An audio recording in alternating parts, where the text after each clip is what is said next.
So, meron lang akong ikikwento sa inyo about sa nangyari sa akin last week.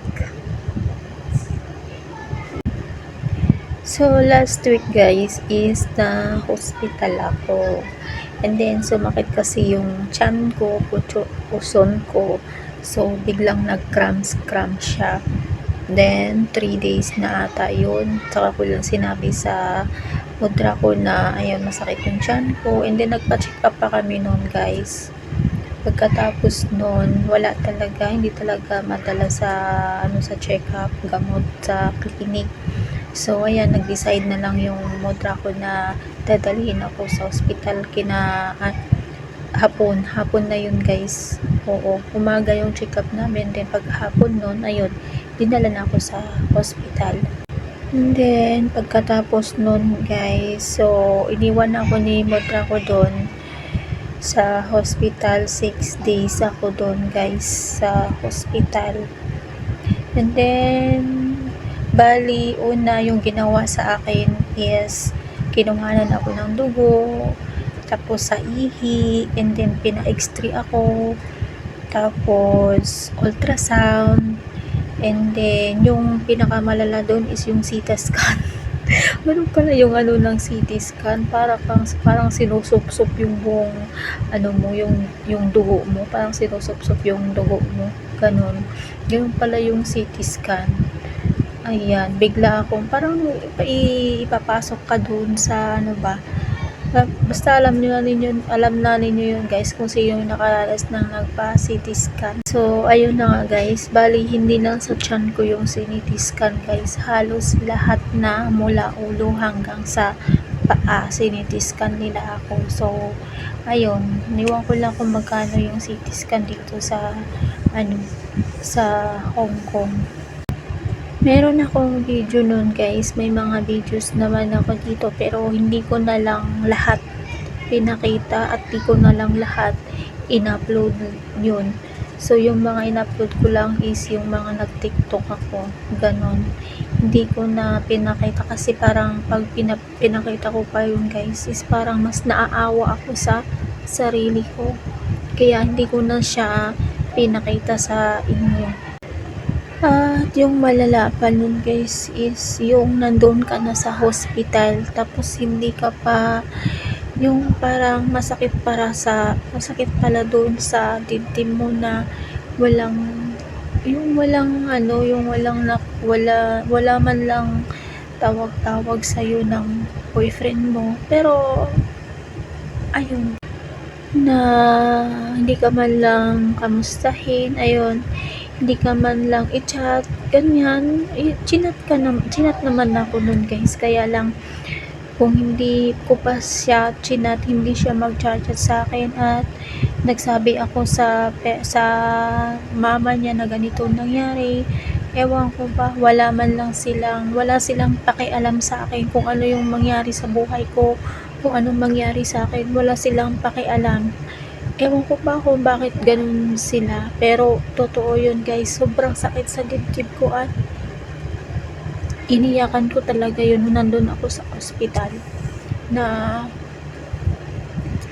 yung partner mo, family ng partner mo, hindi ka man lang nila kinamusta. Ganun pala yung, ang sakit pala sa feeling na parang wala ka sa kanila. Yung hindi ka man lang ganito, nakamusta ka na dyan, mag-iingat ka lagi, alagaan mo yung sarili mo, parang ganun, wala. Kaya, nung nasa hospital ako, grabe, sobra, ang dami kong iniisip ko lahat, iniisip ko yung sa amin ng partner ko, bakit ganito, ganyan yung nangyari sa amin, bakit ano bang nangyari, bakit, lahat, inisip ko na lahat. Tapos tinatanong ko na lang sa sarili ko na bakit siya pa yung minahal ko, bakit siya pa yung yun na nga, bakit siya pa yung hinahanap-hanap ko, ganun. Pero meron kasi kaming sayang kasi yung mga memories namin at meron po kaming nagawa, kaming dalawa na sa amin lang yun. At masakit sa akin na sa part ko na bilang babae na Ganon yung nangyari sa amin. Ayun na nga, ang hirap sa mag-partner guys, na sa pamilya, both sa pamilya is, 'di ba? Yung kung sino man nakakaranas nito, na yung may nakikialam, ganun. Mahirap yung ganun guys, sobrang hirap kasi ang dami ko nang pinagdaanan dyan, na ganun yung nangyari sa mga naging past na boyfriend ko, ganun. Hanggang ngayon ganun pa rin. Pero siguro ito siguro yung binigay ni God sa akin na way na kailangan mo na siyang iwan, kailangan mo na siyang wag mo na siyang balikan or what. Kasi guys, kung mahal talaga niya ako, babalikan ako. Kung mahal talaga niya ako, gagawin niya lahat para magkaayos kami. Hindi, kasi alam niyo kung bakit. Ako lang yung nag-a-assume, ako lang yung laging na paano sa kanya na magbalikan na tayo, iano natin yung mga naging, sabi ko, balikan na natin yung mga naging masaya natin noon. Ganun lang ba? Pero parang wala rin yun sa kanya. Siguro nga, hindi talaga ako mahal nung lalaki. Kaya, ayun, ilang ulit kami nag-away, naghiwalay, tapos hanggang ngayon, parang wala na talaga. Kaya nga, eto, nagbibideo ako ngayon, sinasabi ko kung ano yung nararamdaman ko, yung nafe-feel ko. Kaya, siguro, last na videos ko na to, hindi naman sa last guys, magpapahinga muna ako, hindi muna ako magbibideo dito sa YouTube ko. Siguro, ayan, baka magbibideo pa rin ako guys, pero hindi pa ngayon, kasi gusto ko magpahinga, ko yung mind ko, kasi naapektuhan na yung kalusugan ko guys sa nangyayari sa amin dalawa. Kasi diba, kung mahal mo yung tao, sobrang ko siyang mahal guys, kung mahal mo yung tao, hindi ka sasaktan ng ganito, hindi mo gagawin yung dapat na ikakasakit ng partner mo. Pero okay lang yun kasi nagawa niya na yun Ayun na nga, so i-heal ko muna yung sakit ng nararamdaman ko, kasi andito pa, mahal ko naman siya sobra. Sa pagmamahal, halos ibuhos ko na lahat, wala na akong itinira para sa sarili ko. Ayun, meron kami matindi na pinagsamahan, kahit dito hanggang sa video ko lang kami, pero meron kaming matinding pinagsamahan. So ayun, kaya parang ang hirap na itapon na lang yun. Alam din niya yun guys, alam niya. Hindi ko pwedeng sabihin kasi private para sa amin na yun, para sa amin na lang yun na dalawa. Pero ayaw ko lang kasi na papangakuan na akong papakasalan. Ganun, wag na lang sanang sabihin na ganun guys, tapos hindi niya din naman tutuparin yun. Kasi mahirap sa part ko na babae na sasabihan ako ng ganun, papakasalan kita, ganito, ganyan. Wala, kasi ako yung sa ko ngayon guys, parang yung naawa ko sa sarili ko, kasi ako nag-i-insist ako sa kanya na ganito, ganyan, na gusto ko na siyang, sabi ko, ibalik na natin yung nating tayo, yung masaya lang tayo. Wala, kahit ko sa kanya, halos parang gusto ko nang lumuhon para gano'n yun sa kanya, pero wala. Sobrang tigas ng puso niya. Sobrang tigas ng puso niya guys. Mabait naman siya, pero yun nga, pasensya na kayo kung nakapagsalita ako ng ganito, kasi sobrang sakit sa pakiramdam ko nung na-hospital ako guys. Until now, mga Monday ako mag-work, nag-start na mag-work. 2 weeks rin ako na hindi nakapagtrabaho. More than 1 week, mag 2 weeks na hindi ako nag-work, hindi ako pinatrabaho guys. Pero ayun, sa Monday mag-start na ako mag-work. Sabi ko kanina gusto ko magtrabaho kasi gusto ko kalimutan lahat, yung parang wala lang, trabaho lang ako, ganyan. Gusto ko yung may ginagawa ako kasi pag nakahiga lang ako dito, mas lalo kong naalala. So, sabi, huwag ka muna mag-work, ganyan. Sabi ko, sige sa Monday, pwede ba mag-work na ako, ganyan. Pero hindi ko sinabi sa kung ano yung, ganito yung nararamdaman ko ngayon. Ayoko sila na pag-alala. So, ayun na nga.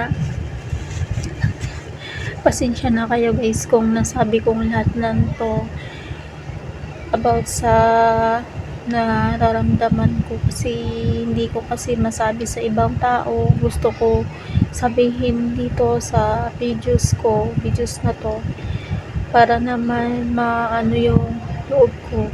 So kung naririnig mo man to or kung nakikita mo man sa partner ko, ayan, kung gusto mo na ganito tayo maghiwalay, okay, ibibigay ko sa'yo yung kagustuhan mo, at ito lang masasabi ko sa'yo, kung mahanap ka man ng ibang babae na ipapalit sa akin, sana yung mamahalin ka kaya ng pagmamahal ko sa'yo, ganun, ipaglalaban ka hanggang kamatayan. At ayun na nga, ipagpipray kita palagi na saka huwag mo pababayaan yung sarili mo dyan. So ayun, maging lang tayo, unahin natin yung goal natin, at ayun lang, sana maging masaya ka sa next na life mo, or next na magiging buhay mo sa ibang babae. Sana ayun lang, wala na akong masabi kundi salamat sa lahat ng pinakita mo sa akin at sa pamilya ko. Maraming salamat sa iyo. Ayun, hanggang dito na lang tayo. Hanggang dito na lang yung relationship natin dalawa, kasi yun yung gusto mo at wala na akong magagawa dun, kaya pagbibigyan na kita. So ayun, wala na po talaga kami, at yun na nga, end na yung relationship namin. So hindi natin masusure kung yun na malay natin, di ba? Hindi natin alam, malay natin biglang siya. Ang gusto ko lang naman guys is yung magkaroon siya ng time sa akin, at magkaroon siya ng yung parang yung susuyuin ka, ganun, kasi hindi ako sinusuyo niyan. Pero yun lang naman yung gusto ko, suyuin ako, at yung relationship namin yung gaya ng dati, masaya lang kami, ganun. Pero wala pero hindi natin alam, malay natin gagawin niya lahat, diba? Malay natin, hindi natin alam kung baka gagawin niya lahat para lang maging kami ulit, hindi mas masaya. So ayun na nga, kailangan muna nating mag-heal guys, para sa yung sakit ng nararamdaman natin, at hindi natin alam, baka magkakabalikan din kami, pero hindi pa natin masusure yun. So ayun na nga guys, ayan, sabi ko naman, at yung nararamdaman ko, medyo gumaan na yung pakiramdam ko guys. So ayun lang po, at yun lang yung masasabi ko, at mag-iingat ka palagi dyan, ingatan mo yung sarili mo, at huwag mong pababayaan yung sarili mo. So ayan lang, sana soon ayun, pwede naman tayo magkaibigan or what, di natin alam. If yun na nga, baka malay natin kung siya, diba, hindi natin alam kung talagang siya na para sa akin, or ano, kung talagang susuyuin ako, yun lang naman yung hinihintay ko eh. Susuyuin ako, babalik kami sa dati. Pero pag hindi naman nagawa yun, okay lang din naman guys. So, ayun. So, ayun lang po, at maraming salamat po sa lahat-lahat na nanonood sa aking mga videos. Sa pahinga muna ako. Last videos ko na po ito guys. Pahinga muna ako. Hindi ko alam kung ilang days or months. So, yun lang po. Maraming salamat po sa inyo. God bless everyone.